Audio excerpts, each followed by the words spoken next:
These are the Ponzi Papers, 26 articles written by investigative journalist Max Azzarello, who tragically passed away April of 2024. I learned about Max spreading pamphlets and information and wondered what it was about, and I decided to look it up in YouTube. I couldn't find anything, so I decided to bring it to YouTube myself. As the narrator, I do not endorse or support anything he writes and do not claim any authorship. I simply find his writings interesting and wanted to share them with you today. I am not a professional YouTuber. Please forgive my poor production quality. Okay, so this rabbit hole is real and getting deeper every day for me. Today I heard Tom Holland of the Chicago 7 being talked about on the news in relation to the current college protests taking place, as he was the author of such on-campus activity back in 1968. Max's theories are also researched by Whitney Webb in her two-part book series, One Nation Under Blackmail, which I'm currently reading. I feel I have been following this conspiracy my whole life. I was obsessed with the JFK conspiracy when I was 10, and just obsessed with learning about conspiracies, like X-Files and stuff. But it's as if all the conspiracies come back to this. It's not even as far-fetched conspiracy, and in reality, it's the only type of conspiracy that has ever taken place in history. Kleptocracy. We live in a kleptocracy veiled as a two-party democracy. It's hard to say how many people are involved or how directed or organized the crime is, but we can be certain from the published crimes, nature of them, and numerousness of crimes that this is a very dangerous and organized crime government to be around. When someone is presented with new information like this, it is a massive revelation, a revelation so great it pulls the rug out from beneath you.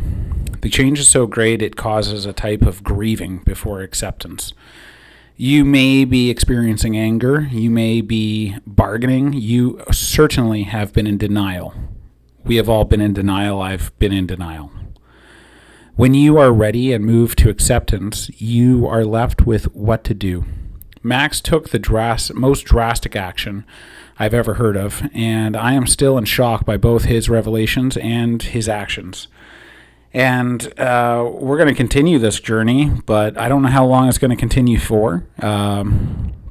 Logically, staying on YouTube doesn't make a lot of sense for reasons you, the viewer, can figure out on your own. But let's continue as we are for now. Let's begin. Here we are, the assassination of UNC student body president Eve Carson by Bill Clinton's right-hand man, posted November 14th, 2023. A few weeks after the Silicon Valley bank collapse, I saw that two NYU business students, Sergio Ruz and Franco Medina Angelou, had been gunned down in Puerto Rico while vacationing with other students. At the time, I knew NYU was making criminal crypto investments, but I had no clue they had a huge dead student problem. There was evidence of a cover-up off the bat. An inconclusive 10-second video reportedly showed the culprit, a gun-wielding woman outside of a club. Later, it was reported that she was not responsible, and that Angelo and Ruiz were shot by an unknown third party, getting caught in the crossfire. But the clue that led me to dig deeper was the icy response from NYU and its students around this tragedy online and in the media. It felt so different from the murder that shook my own college in 2008, which left a deep collective grief over the campus for weeks. Ours was a special case, though. She was reported as a Jane Doe in the first campus-wide email, a Caucasian college-aged woman shot 5 times at close range. Her face was too disfigured to identify. But a few hours later, the word got out. She was Eve Carson, student body president of the UNC Chapel Hill. Eve Carson may be the most driven person I've ever come across, and you can see this in this 600-word biography at 22 years old speaks for itself. Eve's biggest success was her battle with the school's board of trustees. The board was going to hold a closed-door meeting to vote on raising tuition rates, and Eve rallied students to demand that they open the meeting to the public. The energy in that board meeting was electric. Hundreds of students packed the room, and dozens spoke out against the increases. The board increased tuition anyway, but one couldn't help but feel like we weren't done fighting. Eve had built the largest activist movement we had seen on campus. As my investigation grew, so did the pile of bodies that this criminal syndicate appeared to stack up. At NYU alone, there was strong evidence of 3 different political revenge killings. NYU student Charlene Latt fell to her death weeks after her brother, Assistant District Attorney David Latt, started Underneath Their Robes, a gossip blog dishing secrets on our nation's most powerful judges. Toomey McCullum, daughter of 2 esteemed New York University professors, was gang raped and bludgeoned to death. But these facts don't align with the subsequent trial, where her boyfriend confessed to strangling her to death in a crime of passion. In 2005, New York University student and Samsung heiress Lee Yoon-hung was reportedly killed in a car accident. When reporters couldn't find evidence of the accident, police backpedaled and said she had hung herself. Samsung had recently pled guilty to defrauding the U.S. government in the DRAM price-fixing scandal. Once I understood that New York University was an organized crime front, colluding with the likes of Stanford, Harvard, and MIT, I knew it was the only school with a deep state murder problem. Had this rotten crime spread to my own campus, I wondered? I dug up the facts on Eve Carson's death. As reported, here is what happened. Lawrence Lovett and Demario Atwater, both young black men from Durham with rap sheets, drove around Chapel Hill looking to rob somebody. They found Eve getting into her car, forced their way in, and drove her car to withdraw cash from the ATMs. They then drove her to a nearby neighborhood and shot her in the street because she had seen their faces. We have evidence that the carjacking took place, an ATM photo reportedly showing Lovett in the driver's seat of Eve's car. However, the only evidence of the murder comes from the testimony of Jason McNeil, a friend of Lovett's. McNeil was not present at the murder, but said that Lovett told him all the details. In exchange, he received a reduced sentence on a federal drug charge. This is hearsay, which is legally inadmissible in court. The reduced drug charge, meanwhile, gives McNeil all the incentive to lie. But again, McNeil's testimony was the only evidence of Eve's killing, leading to Lovett and Atwater's conviction. That means this was a sham trial, and we have damning evidence of a cover-up. And since we're talking about the death of an elected politician, that means we have evidence of a political assassination never reported as such. To find the culprit, we need to learn a bit about what Eve was doing. She was the recipient of the Moorhead Kane Scholarship, the oldest merit scholarship in the country and the most prestigious at the school. If the UNC student got accepted to any Ivy League school, they were probably a Moorhead. The program has many notable alumni, including several who went on to the institutions from my rabbit hole, like the dean of NYU Stern School of Business, or from my crypto crime list, like the co-founder of the Motley Fool. Eve had accepted a job at McKinsey, a criminal consulting firm that's swarming with Harvard grads, including Chelsea Clinton, who later became the head of the Clinton Global Initiative, the money laundering front of Bill Clinton's establishment with Jeffrey Epstein. She was close to my crime syndicate, and there was a very powerful criminal nearby. UNC President Erskine Bowles was President Bill Clinton's chief of staff between CIA Director Leon Panetta and John Podesta, who co-founded the Clinton Global Initiative with Jeffrey Epstein. As I've written, Bill Clinton is a mob boss who is heavily involved in the crypto Ponzi. Nearly every participant at last year's CGI conference had ties to cryptocurrency. Actually, too, once you realize that Bowles' protege dean of students, Holden Thorpe, has made an entire career on fake science Ponzi schemes. In order to cover up the key piece of evidence in Eve Carson's assassination, we need to review the most important speech in world history, where Bill Clinton admitted to blackmailing a governor. In 1988, Democrat Mike Dukakis ran against Republican and former CIA Director George H.W. Bush for president. At the Democratic National Convention, the Dems' rising star, Arkansas Governor Bill Clinton, gave the nominating speech for Dukakis. Though it was supposed to be a party unity speech, Clinton gave a loathsome, hate-filled roast of Dukakis. He laughed at Dukakis for being squeaky clean, hurled racist right-wing attacks, and mocked Dukakis' earnest desire to help others. The media consensus was political suicide. The speech is baffling from start to finish.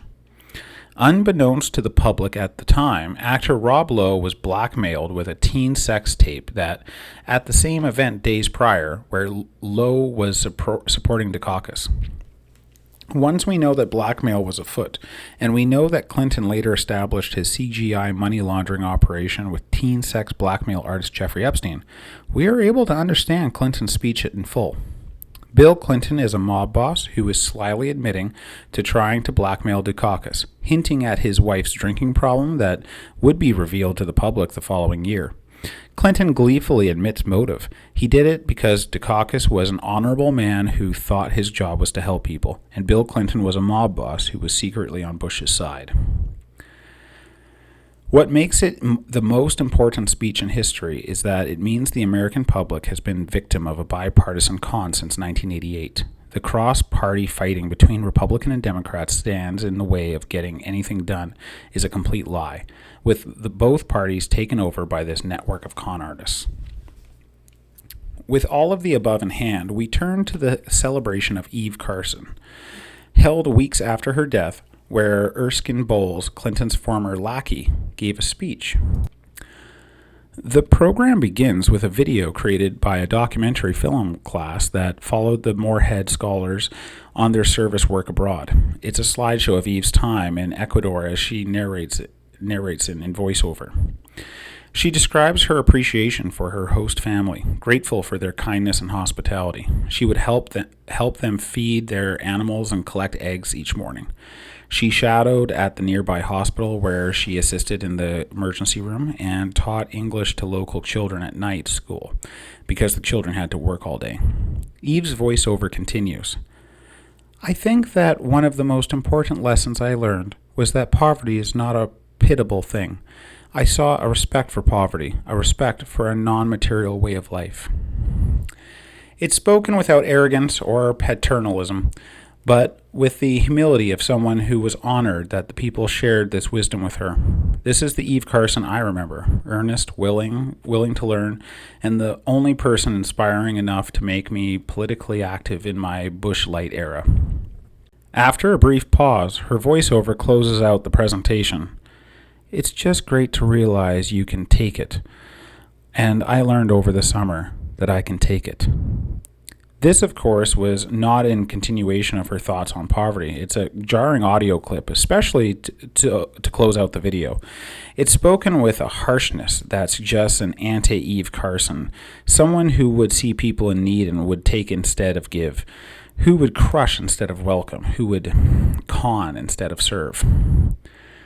When Bowles takes the stage, he appears to be stifling a laugh. He opens, "You know, you can't walk into this great big hall and not see Eve Carson right behind me, with that great big smile that filled up this place, and her face." He makes a notable gesture as he raises his hands to the side of his mouth before pulling them apart. In this brief gesture, it's hard not to see a mouth being ripped open. All pointed Carolina blue. All painted Carolina blue. Try as I might, he continues, I haven't forgotten to the celebration part. Once more, he has to take a tight smirk on his face, and he's holding in a laugh. Shortly after, he says, as I told her mommy and daddy, Eve Carson was someone who made me feel special. She made me feel like I'm important to her. It's spoken like he's describing a positive, but the subtext you may miss is that Bowles was chief of staff to U.S. President, and Eve Carson was a college student mistaken about her role in the hierarchy. He shapes our world, and she could never halt tuition increases, no matter how hard she tried, because his elite network had no interest whatsoever in halting tuition increases.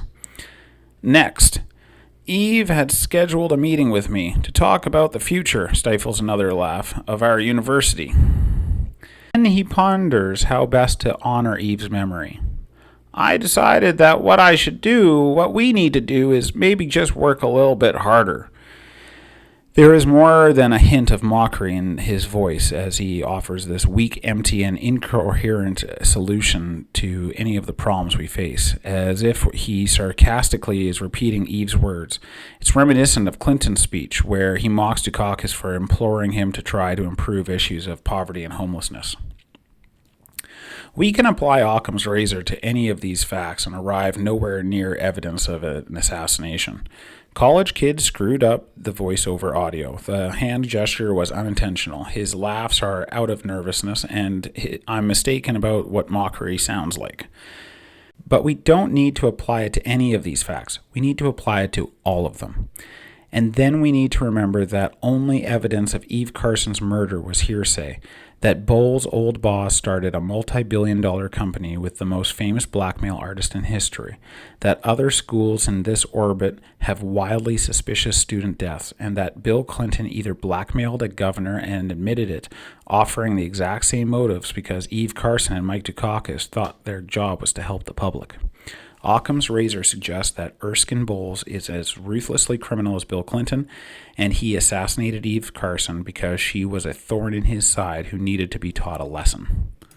He committed such a risky and brazen crime because it was fun and because he's invincible.